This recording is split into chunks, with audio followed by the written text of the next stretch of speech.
Hello, my name is John Wilson at LionJudah.com. I'm joining you today on what I'm calling Indignity Day, Indigenous Day on October 9th, 2023.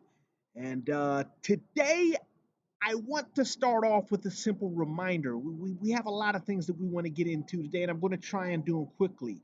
And basically, there is this thought, this prevailing thought that's basically propaganda that there are more two races in the universe, more than two races in this country.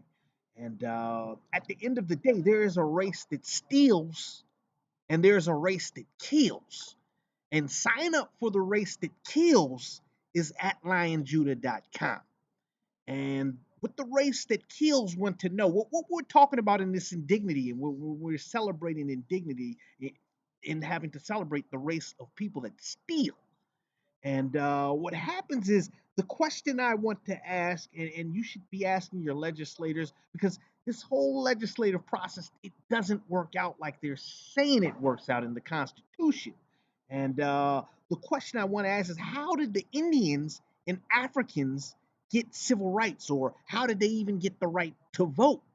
And this is a very important question, because if you're noticing a lack of freedom within our country, a lot of it has to do with there are too many people. Let me rephrase that. There are too many black communist citizens voting in USA elections, and this is illegal for black communist citizens to be voting in U.S. elections. And it's a very important point, because you have to ask yourself, how did the Indians and how did the Indians get the right to vote? We didn't start this country out with them voting. How do they have it?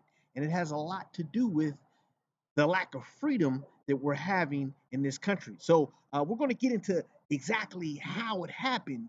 And what happened is the Confederate States of America, who would later change into the Civil Service Administration and later the Central Intelligence Agency, uh, they assassinated three presidents. One we all know is Abraham Lincoln in 1862. The second is James Garfield. James Garfield was a Union general in the Civil War, and he was assassinated along with William McKinley, who also served in the Union War, who was a Civil War veteran.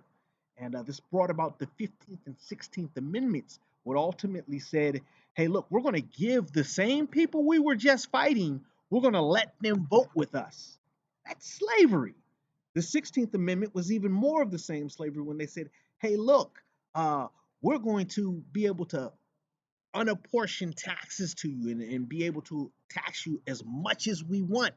And that was the 16th Amendment, would ultimately draw back the whole purpose of us starting this country. Because you remember the Boston Tea Party was no taxation without representation. The 16th Amendment basically said, well, we're going to tax you and we don't care. Basically, Abraham Lincoln, James Garfield, William McKinley. What I'm putting down here is Jaws. They got eaten up by the black communist citizens of this country. They were black communists themselves, but they wanted to do the right thing and weren't trying to sing to the black communist company ticket. So they got iced, and it's an important part of the story that we're telling, because what happens is this all winds up in the Bible, and it's not just my story. It's also my mother's story. This is also Ray Lewis's story. This is also Allen Iverson's story. So what happens is my mother, Elizabeth, who's the only woman to have the same baby twice, is going to attest to these facts, that this is what happened, and tell Ray Lewis. And Ray Lewis is going to expound on this testimony, because there's a lot more to the story. And I'm just trying to give you a very quick review on how we got to the point where we now have foreign agents in our country voting in our elections. And what happens is most people understand that the Bill of Rights guarantees their freedom, but they're not really sure why the Bill of Rights guarantees their freedom. And it's a very important point that you know why the Bill of Rights guarantees your freedom, because it's not just something that's set in stone that says, hey, look, this is what it is, but it's built a certain way so that if you need to make it, if you need to say, hey, look, the freedom is getting out of hand, I've got to press the button on this Bill of Rights and just go back to it and get rid of these other 17 or 18 amendments that we have within our Constitution that a lot of times just don't make sense because we're trying to hold on to freedom because our Constitution works a lot like the Holy Bible in that if you add too much, it's not the Bible. If you take stuff away, it's not the Bible. Remember, it's a catch 22 in Revelations 22. It says, I warn everyone who hears the words of this prophecy of this book. If anyone adds anything to them, God will add to him the plagues described in this book.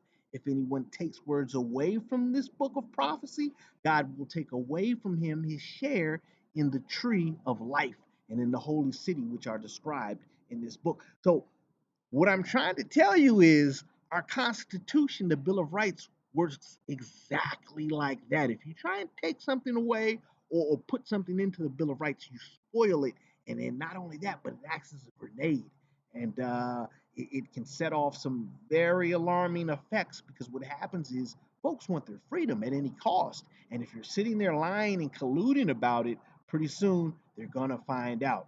So let's get into Amendment 11. Amendment 11, which it says a portion of this in Article 2, Section 2, it modifies it. And I kind of take some questions. There are other modifiers into this Bill of Rights, but this 11, it isn't one. It enhances, it makes better. Or I should say, let me take that back because you can't really make better or take away. You can clarify things that happen in Article 3, Section 2. And I felt like it does a very good job as a legal device to clarify Article 3, Section 2.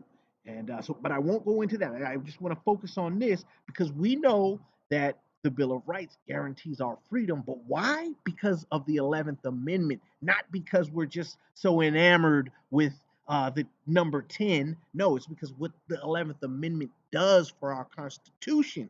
And the 11th Amendment says the judicial power of the United States shall not be construed to extend to any suit in law or equity commenced or prosecuted against one of the United States by citizens of another state or by citizens of subjects of any foreign state. What happens is our legal system, which is basically in charge of all of the legislation that comes before the Supreme Court or before Congress or so forth. This is mostly done by attorneys. What happens is they're foreign subjects, they're citizens, or I should say subjects of Britain, as they are under the bar. They're servants of our judicial system. Our judicial system isn't inherent just to the United States. If we're borrowing it from England, we're borrowing the guts of what we do here in this country from England.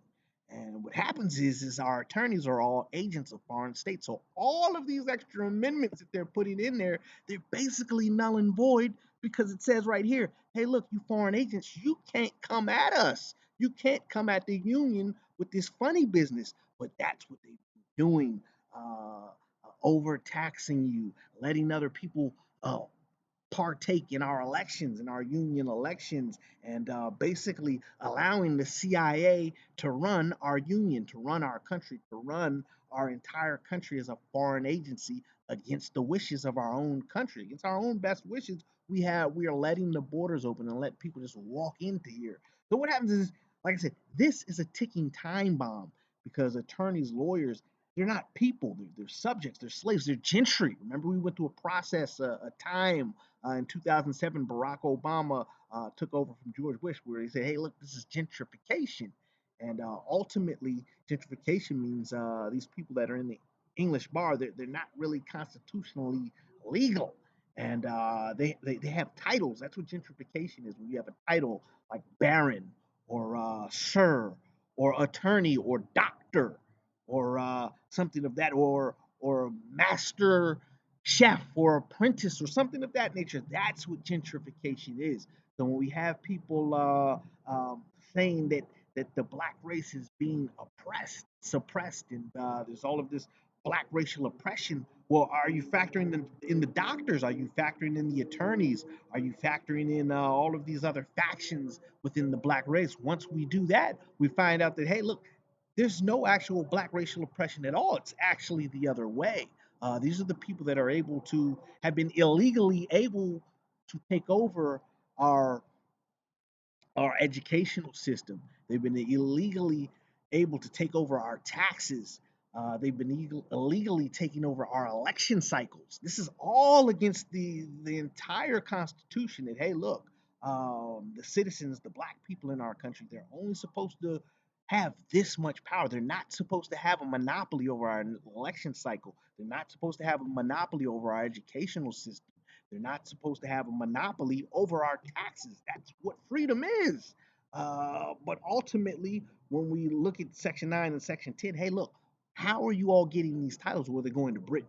They're going to Britain and getting them. So, as I said before, that nullifies just about everything that's being done within our country against our Bill of Rights. But as I said before, the Bill of Rights is special in that it's protected by the 11th Amendment to say, hey, look, these attorneys can't come in here and just start turning things around and start writing new amendments because you have an 11th Amendment that says, hey, look, this protects all of this from these jokers.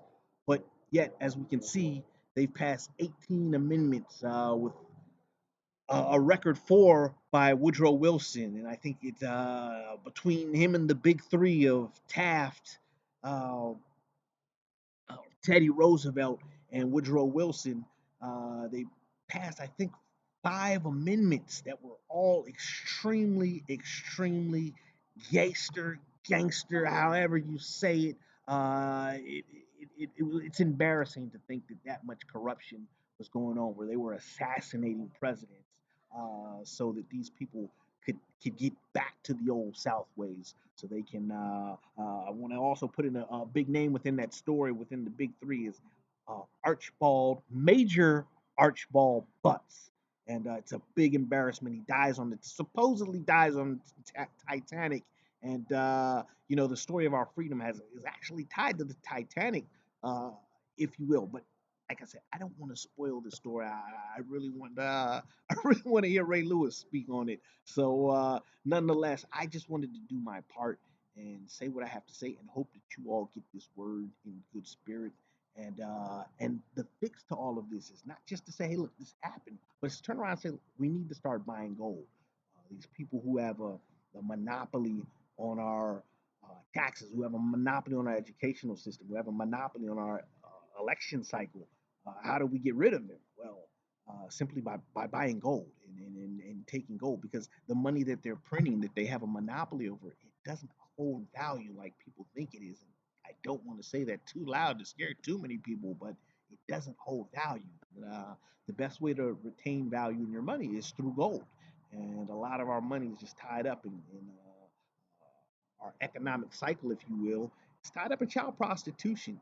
It's tied up in things that just aren't real, and civil service concepts that come out of the Confederacy that just aren't real, and they're not backed up by anything. So, like I said, the way to shield yourself from the collapse of these banks, which is an inevitability, is to buy gold. So we've got that ready for you at Lion and Judah at great prices that I might add too. And it's a great way to start your membership at the church, as well as secure yourself through this first woe of the apocalypse that's coming just as soon as Ray Lewis is ready to blow the whistle. So look, stay tuned, and I hope to tell you more at our forum. We got a men's only forum where we want to talk about the coming first woe. So tune in for that, and keep checking back at the front page at lionjudah.com.